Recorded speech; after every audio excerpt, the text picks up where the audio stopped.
आज एक बार फिर जीत गया भारत की इंतहा पसंद जमात भारतीय जनता पार्टी। इंतखाबात में कामयाब हो गई है और इम्कान है कि नरेंद्र मोदी एक बार फिर भारत के वजीर आजम बनेंगे। नरेंद्र मोदी साहब थर्ड टाइम प्राइम मिनिस्टर तो आ रहे हैं, ये बात तो आपको माननी पड़ेगी। देखें, ये बहुत बड़ी बात होती है थर्ड टाइम प्राइम मिनिस्टर बनना for 1.4 billion people. 1.4 billion people के लिए आपने थर्ड टाइम प्राइम मिनिस्टर बनना है। याद रखें, 642 million people went to cast their votes। 642 million.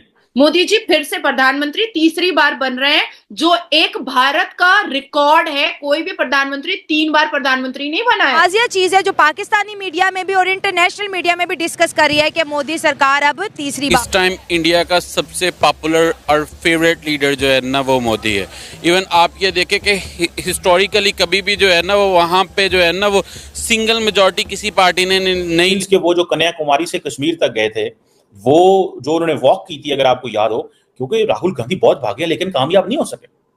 Rahul Gandhi बहुत भागे हैं लेकिन कामयाब नहीं हो सके।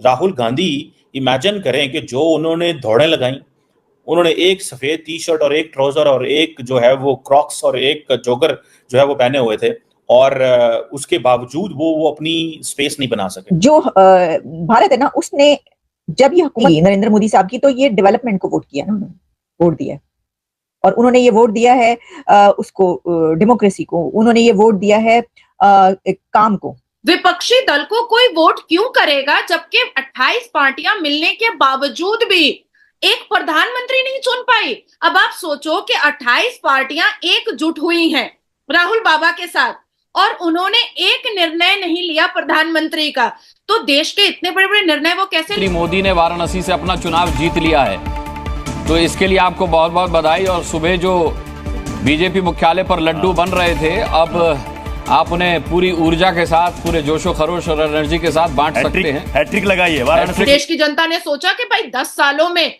मोदी जी ने जो इतना बड़ा काम किया है, पूरे देश को एक खंडर से शीश महल बना दिया है, तो भैया हम मोदी जी को ही वोट देंगे। और एक ऐसा व्यक्ति जो कंपेनिंग में जाता है, तो माँ बहनें जब उनको स्कार्फ उड़ाने आती तो उनके पैर छूता है झुक करके।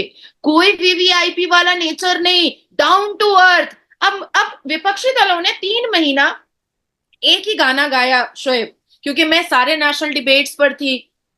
अरे क्या किया है, एम्प्लॉयमेंट रोक, लोग बेरोजगार हैं। तब मैंने डेटा सामने रखा कि we have GDP per capita almost double in the last 10 years. GDP का जो कैपिटा है उसको डेटा में निकाल करके कोई भी व्यक्ति, मैं जो बात कर रही हूं वो मैं डेटा के हिसाब से बात कर रही हूं, कोई भी व्यक्ति गूगल उठाए और देखे कि भारत के जीडीपी का कैपिटा पर कैपिटा कितना बढ़ा है 10 साल में। अब मोदी साहब ने 10 साल अनइंटरप्टेड हुकूमत की है। मोदी की एक मजबूत पर्सनालिटी है, इनपुट्स वो नहीं लेते। उन्होंने आरएसएस को भी साइडलाइन कर दिया। बहुत सारे लोगों का ये भी कहना है कि even with in RSS and BJP लोग समझते थे कि Narendra Modi has become too powerful, ये बहुत ज्यादा ताकतवर हो चुका हुआ है, मतलब ये तो हमारे कंट्रोल से बाहर हो गए हैं। This was what people were thinking कि नरेंद्र मोदी हमारे कंट्रोल से बाहर हो चुके हुए हैं। ठीक है, ये लोगों की ऑब्जर्वेशन थी within BJP and with in RSS.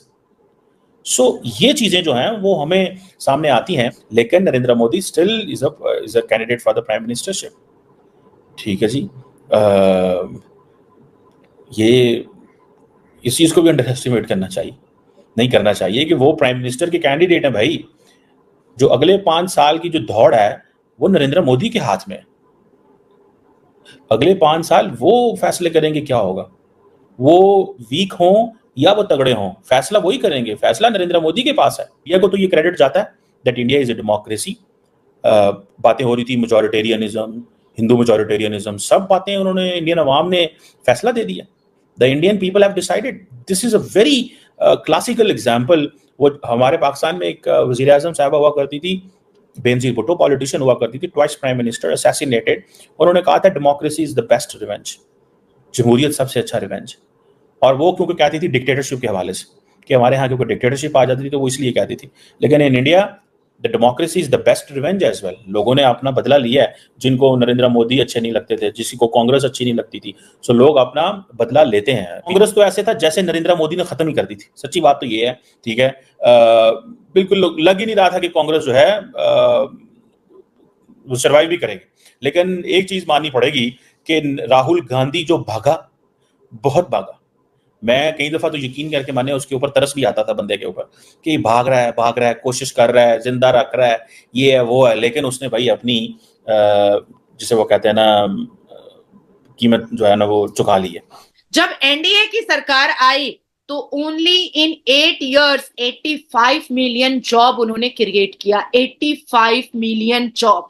उसके बाद फिर हमने श्री राम मंदिर टेम्पल से implementation, new education policy, section 370 हटाना, 3 तलाक बैन करवाना, जीएसटी का इतना बड़ा हमारा इतना खूबसूरत रिजल्ट आना, डिमोनेटाइजेशन के जरिए से सारे काले धन को हमने निकलते हुए देखा, गिनती होते हुए देखा। और कई जगह तो कांग्रेस के शाहू हो या उनके मुसलमान नेता हो, उनके घरों से तो नोटों का पहाड़ भी देख लिया। और पश्चिम बंगाल में श्रीमती ममता बनर्जी के नेता के घर से तो सेक्स टॉय भी सीज होते हुए देख लिया। उसके बाद फिर औरतों को टॉयलेट देना, औरतों को चूल्हा देना, उज्ज्वला योजना में 33% वुमेन रिजर्वेशन बिल, उसके बाद आयुष्मान भारत, उसके बाद क्लीन इंडिया मिशन, उसके बाद 5th economic power in world, corruption free government, उसके बाद फिर फर्स्ट दलित प्रेसिडेंट, पहली दलित प्रेसिडेंट ऑफ भारत द्रौपदी मुर्मू हमारे पास। उसके बाद फिर effective step on 1 country 1 election, एक विधान एक संविधान, फ्री राशन, 80 करोड़ जनता हमारे देश में फ्री राशन उठाती है, 80 करोड़ जनता। 2 करोड़ से ऊपर महिलाएं लखपति दीदी का लाभ उठा चुकी हैं। उज्ज्वला योजना जो है वो करोड़ों महिलाओं को मिला और मोदी जी खुद गए उनके घर पे चाय पीने के लिए, खुद गए भारत के प्रधानमंत्री। और देश के लोगों को, खास करके युवाओं को ये बात समझ में आ चुकी थी कि जो 28 पार्टियां राहुल बाबा के साथ जो निकाह किया है और एकजुट होकर के 28 पार्टियां राहुल बाबा के पैंट को पकड़ पकड़ करके दुमछल्ला बन के चल रही हैं, इन्होंने एक निर्णय नहीं लिया, देश को ये नहीं बताया कि इंडिया अलायंस का प्रधानमंत्री कौन होगा।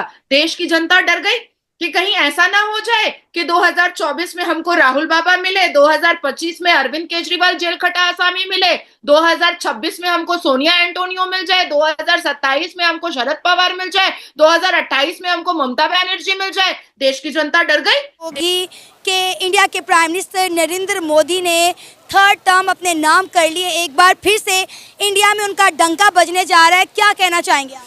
इसमें हैरानगी वाली तो कोई बात नहीं है। एक बंदे ने इतनी ज़्यादा डेवलपमेंट अगर इंडिया का नक्शा उसने चेंज करके रख दिया तो इसमें हैरानगी वाली तो मैं समझता हूँ कोई बात है नहीं। भाई ऐसी वो पर्सनैलिटी बनकर उभरे है ना, इंडिया में रोल मॉडल बन गए। हर यंग जनरेशन का जो भी यंग उधर से उठता है ना, वो मोदी मोदी जो है ना वो क्या बोल रहा होता है। और इतनी मेजोरिटी के साथ जीतना, मैं कहता हूँ भाई कोई ऐसा वर्ल्ड लीडर नहीं है जितनी मेजोरिटी के साथ जीता और इतने कंसिस्टेंट परफॉर्म कर रहा हो।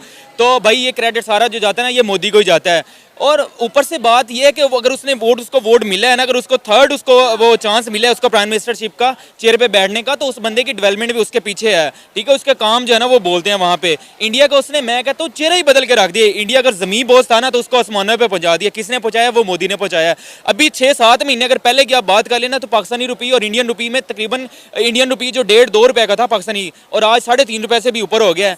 इतनी डेवलपमेंट आप लोग ये इंटरनेशनल डेवलपमेंट देख लें, इंटरनेशनल कंपनीज के जो सीईओज हैं वो सारे इंडियंस हैं।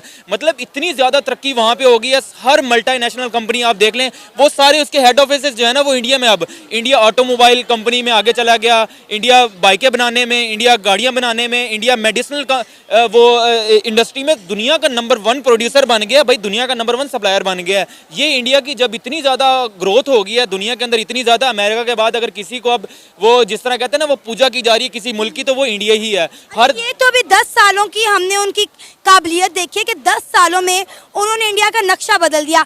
अगले 5 साल में वो क्या करेंगे? दुनिया की 5वीं बड़ी इकॉनमी, इंडिया को चांद के साउथ पोल पे लैंड करवा दिया। हर बड़े से बड़ा इन्वेस्टर उठ के इंडिया में जाके इन्वेस्ट कर रहा है। आईफोन की आप देख लें कि वहाँ पे मैन्युफैक्चरिंग हो रही है, टेस्ला वहाँ पे जा रहा है। भाई क्या कमी रह गई इंडिया में? अब अगले 5 सालों में नरेंद्र मोदी के क्या एजेंडाज होंगे, वो अगले 5 सालों में क्या करेंगे, ये सोच के हैरानगी हो रही है कि बचा क्या है पीछे करने को। सर वो उनका यही है माइंडसेट है कि हमने दुनिया की नंबर 1 इकोनॉमी बन के ही रहना है इंडिया ने। मतलब वो बंदा जो ठान लेता है ना करने को, वो बंदा अचीव कर लेता है। तो मुझे मतलब किसी बंदे को भी कोई हैरानगी वाली बात नहीं है, लोग कुछ भी कहें, लेकिन उस बंदे को अगर वोट मिले ना तो वो उसके काम की वजह से मिले। अगर उसको मेजोरिटी जो भी मिलती है उसके काम की वजह से मिलती है। नो डाउट वो बहुत ही ऑनेस्ट मैन है। एक तो रहता भी अकेला ही है, ना उसकी कोई फैमिली है ना कुछ है, ना प्रॉपर्टी ना जायदादें। आपको पता है नरेंद्र मोदी के नाम पर कोई प्रॉपर्टी नहीं है, जितनी प्रॉपर्टी थी उन्होंने डोनेट कर दी है, ना उनके बाहर के मुल्कों में कोई जायदादें हैं। एग्जैक्टली यही बात है ना। तो मतलब तभी फिर कौमें उसी वक्त ही तरक्की करती है जब आपके हुक्मरान ऑनेस्ट होने चाहिए। तो जहाँ पे हुक्मरान ऑनेस्ट होगा वहाँ पे कौमें तरक्की कर जाती हैं। अभी आपके हमारे सामने जिंदा मिसाल है इंडिया है। तो इंडिया ने बहुत कुछ अचीव कर लिया। मैं कहता हूँ 10 सालों में इंडिया जो है ना वो ज़मीन से आसमानों पे पहुँच गया under leadership of Narendra Modi. तो इस तरह की मैं कहता हूँ तरक्की मैंने किसी मुल्क में नहीं होती।